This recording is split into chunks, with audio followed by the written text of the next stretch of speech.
जय हिंद दोस्तों। Sunrise career academy के ऑनलाइन प्लेटफॉर्म में सभी छात्रों का स्वागत है। मैं आज आप लोगों को राजस्व लेखपाल के बारे में बताना चाहता हूं, जिस दिन का छात्रों को बहुत बेसब्री से इंतज़ार था और लगभग 1 साल बाद राजस्व लेखपाल की 8085 पदों के लिए जो डॉक्यूमेंट वेरिफिकेशन है वह बीते दिन यानी 13 सितंबर 2023 को आ चुका है। और इस नोटिफिकेशन के माध्यम से आपको पूरी डिटेल बताएंगे कि क्या कट ऑफ हो सकता है और कब से डॉक्यूमेंट वेरिफिकेशन चालू होगा, एक दिन में कितने लोगों को बुलाया जाएगा, ये सब आपको बताया जाएगा। तो चैनल को सब शेयर कर लें, सब्सक्राइब कर लें और दूसरों को भी बताएं। तो इस प्रकार की जानकारी के लिए हमारे चैनल से जुड़े रहें। तो आपको बता दें, ये जो लेखपाल की परीक्षा है, ये लेखपाल की परीक्षा में सबसे पहले तो पेट मांगा गया था, और जो पेट मांगा गया था वो मांगा गया था 2021 का। यानी सर्वप्रथम यूपी ट्रिपल एससी का जब पेट चालू हुआ था 2021 से, तो उसी के आधार पर ये परीक्षा ली गई थी। और इस परीक्षा की जो पेट का एग्ज़ाम हुआ था वो हुआ था 2021 के अक्टूबर के लास्ट में। और लेकिन इसके 1 साल बाद, लगभग आप ये मान के चलिए 1 साल बाद यानी 2022 में इसकी वैकेंसी आई।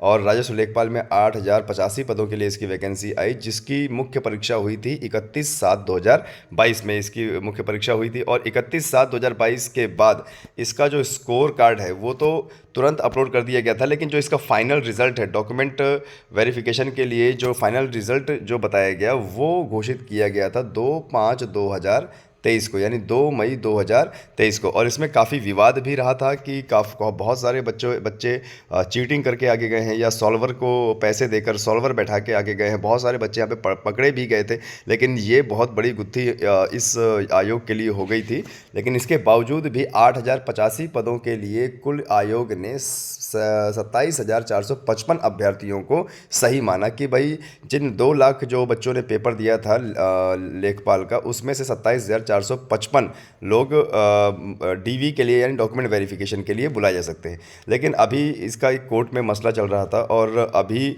जो कोर्ट का फैसला आया है, कोर्ट के फैसले के बाद आयोग ने 27,455 अभ्यर्थियों में से 22 अभ्यर्थियों को डिबार्ड किया है। 22 अभ्यर्थियों को डिबार्ड करने का मतलब है कि अब ये डीवी में नहीं आ सकते। क्यों? क्योंकि इनमें क्या लगा है, यूएफएम लगा है। यूएफएम मतलब अनफेयर मीन्स, यानी ये जो 22 अभ्यर्थी हैं ये गलत तरीके से परीक्षा इन्होंने उत्तीर्ण की है। तो यहाँ पर थोड़ा सा एक अच्छी बात है उन छात्रों के लिए जो तहे दिल से इसकी तैयारी कर रहे थे। 22 छात्र ऑलरेडी बाहर हो चुके हैं, लेकिन अभी भी चुनौती कम नहीं है, इसलिए क्योंकि 8085 पोस्ट के लिए 8085 पोस्ट के लिए अब जो अभ्यर्थी हैं वो है 27,433। तो अभी भी कंपटीशन टफ नहीं है। देखिए, नौकरी तो 8085 को ही मिलनी है, तो 27,433 को बुलाया गया है। यानी इसमें जिनके डॉक्यूमेंट में कमी पाई जाएगी, या फिर जिनके डॉक्यूमेंट में दिक्कत होगी, या जिनके नंबर कट ऑफ के आसपास ही होंगे, उनको थोड़ा सा दिक्कत होने वाली है। ठीक है, ध्यान दीजिएगा। अभी कट ऑफ था 75.75 ओबीसी और जनरल का जो कट ऑफ था, तो जिन बच्चों का एकदम एग्जैक्ट कट ऑफ के पास नंबर है उनको थोड़ी सी दिक्कत होने वाली है। चलिए, अब आप बात करते हैं कि अभी कुल मिलाकर 27,433 ये अभ्यर्थियों को बुलाया जाएगा डॉक्यूमेंट वेरिफिकेशन के लिए। इनका आयोग ने सही पेपर माना है, लेकिन अभी भी आगे निकाले जाएंगे बच्चे। तो चलिए बता देते हैं कि अब किस हिसाब से जो आयोग है वो आपको बुलाएगा और कैसे बुलाएगा। ठीक है, और इस वीडियो के अंत में हम चर्चा करेंगे कि क्या कट ऑफ होने वाली है, कितने नंबर पे आखिरकार आप लेखपाल की परीक्षा आपको मिल सकती है। तो आपको बता दें, देखिए, आयोग ने भी कहा है कि तदनुक्रम में निम्नलिखित लिखित परीक्षा के स्कोर के आधार पर राजस्व लेखपाल के पदों पर चयन हेतु अर्हता अभिलेख परीक्षण के लिए चिन्हित 27,455 अभ्यर्थियों की सूची से 22 अभ्यर्थियों को बाहर करते हुए अवशेष 27,433 अभ्यर्थियों का जो डॉक्यूमेंट वेरिफिकेशन है वो कराया जाएगा। यानी नंबरों के हिसाब से, जिस प्रकार के आपके नंबर हैं उसी प्रकार से आपको बुलाया जाएगा। और ये जो डॉक्यूमेंट वेरिफिकेशन है ये हो रहा है उत्तर प्रदेश अधीनस्थ सेवा चयन आयोग, तृतीय तल, पिकअप भवन, विभूति खंड, गोपनीय नगर में। यानी डॉक्यूमेंट वेरिफिकेशन के लिए आपको जाना पड़ेगा कहाँ पर? लखनऊ में।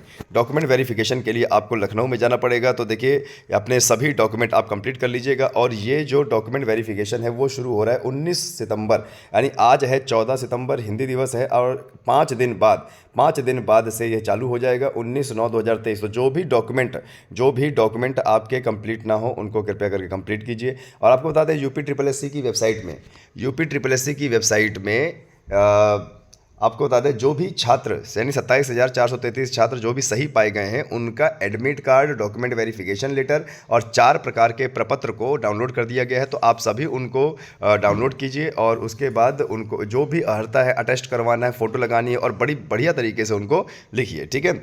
और आज ही मैं आपको ये भी वीडियो बनाऊंगा कि आपको किस प्रकार से जो डॉक्यूमेंट है, जो प्रपत्र हैं उनको भरना है, ठीक है। चलिए, तो आपका जो डॉक्यूमेंट वेरिफिकेशन होगा वो भैया होगा लखनऊ में, ये ध्यान दीजिएगा।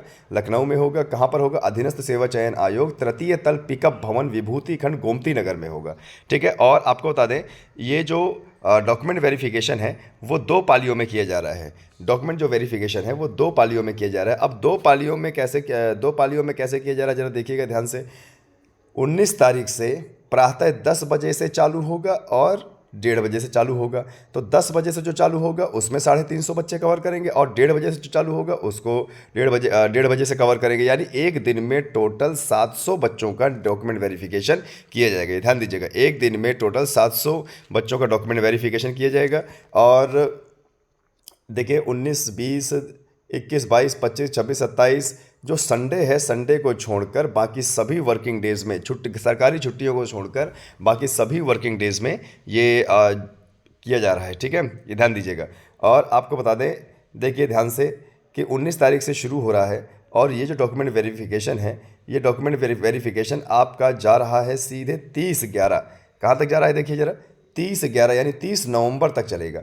और 30 नवंबर तक ये फाइनल डॉक्यूमेंट वेरिफिकेशन हो जाएगा। और 30 नवंबर के बाद जब ये डॉक्यूमेंट वेरिफिकेशन हो जाएगा तो इसके बाद आएगी फाइनल मेरिट लिस्ट। क्या आएगी भाई? Final merit list. और आपको बता दें अभी जो कट ऑफ जारी की गई है वो 75.75 की गई है, लगभग 75.75 की गई है। तो जिन छात्रों के 75.75 है या 76 है या 78 है, तो आपको बता दें ऐसे छात्र अपने आप को सेफ ना माने, क्योंकि अभी फाइनल कट ऑफ बढ़ेगी और फाइनल कट ऑफ बढ़ेगी और फाइनल कट ऑफ के आधार पर फिर नियुक्ति दी जाएगी, ठीक है। तो ध्यान दीजिएगा 30/11 तक आपके डॉक्यूमेंट बनेंगे।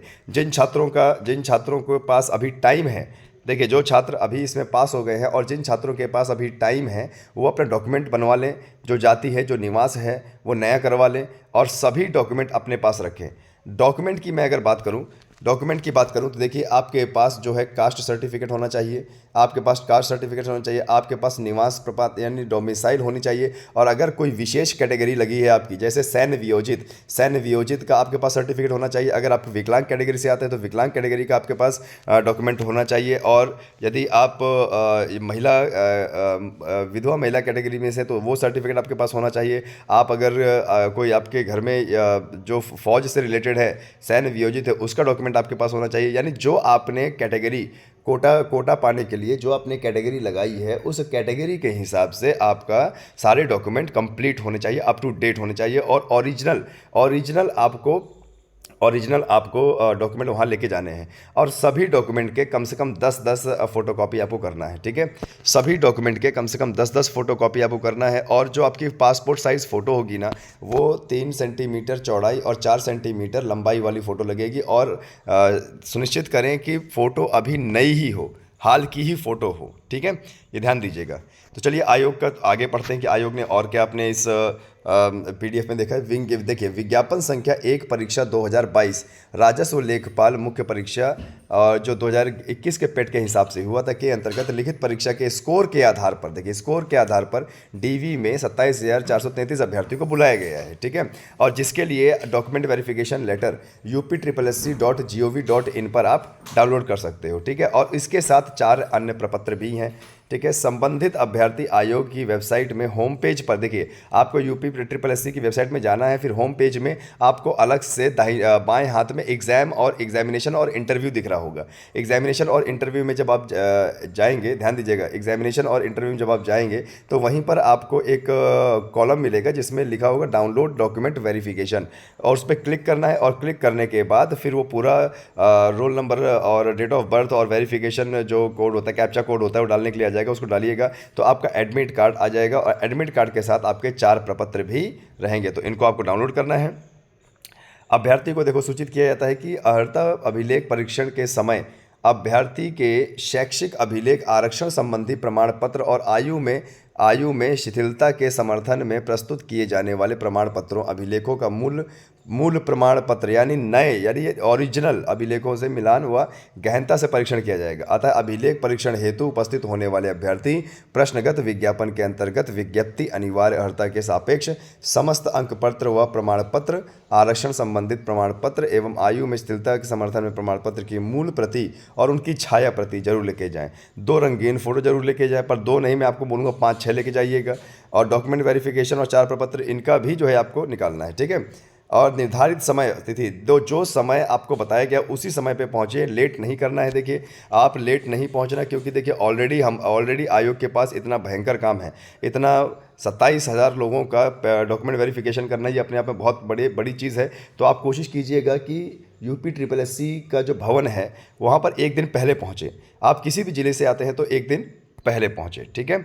चलिए, अभ्यर्थी से यह अपेक्षित है कि वह अर्हता अभिलेख हेतु फोटो युक्त पहचान पत्र यानी आधार कार्ड इत्यादि की मूल प्रति एवं छाया प्रति दोनों लेके जाना है, ठीक है। चलिए आगे बात कर लेते हैं कि भाई क्या आयोग ने अपने निर्देश दिए हैं। अभ्यर्थी को यह भी सूचित किया जाता है कि किसी उचित कारण में यदि कोई अभ्यर्थी निर्धारित तिथि को अर्हता अभिलेख पूर्ण परीक्षा हेतु अनुपस्थित रहता है तो इसकी जानकारी लिखित रूप में अभ्यर्थी द्वारा दिनांक 30/11 को पूर्वाह्न 11 बजे तक आयोग कार्यालय में दी जाती है। आपको बता दें, आप किसी कारण अगर लेट हो रहे हैं, नहीं पहुंच पा रहे हैं वहां पे, तो आप 30 नवंबर से पहले आपको आयोग को सूचित करना है कि सर ये कारण था, और लिखित रूप में यानी एक पत्र भेजना है उनको, ठीक है। अभिलेख परीक्षण हेतु उपस्थित होने का अवसर प्रदान किया जाएगा, और आपने अगर ऐसा किया तो आपको फिर दोबारा आपका डॉक्यूमेंट वेरिफिकेशन हो सकता है। भाई देखिए, सबके साथ प्रॉब्लम आ सकती है, बहुत सारे बच्चे हैं जो नहीं पहुंच पाते वहां पे, तो ऐसा नहीं है कि सभी लोग वहां पे पहुंच जाएंगे, कुछ को दिक्कत हो जाती है। तो अगर आपको दिक्कत होती है तो ध्यान देना, आयोग को सूचित जरूर करना है 30/11/2023 से पहले। इसके अतिरिक्त अर्हता अभिलेख परीक्षण हेतु कोई अन्य अवसर प्रदान नहीं किया जाएगा, ठीक है। इसके बाद भी अगर आप लेट होते हैं तो इसके बाद आपको कोई जो है अवसर प्रदान नहीं किया जाएगा।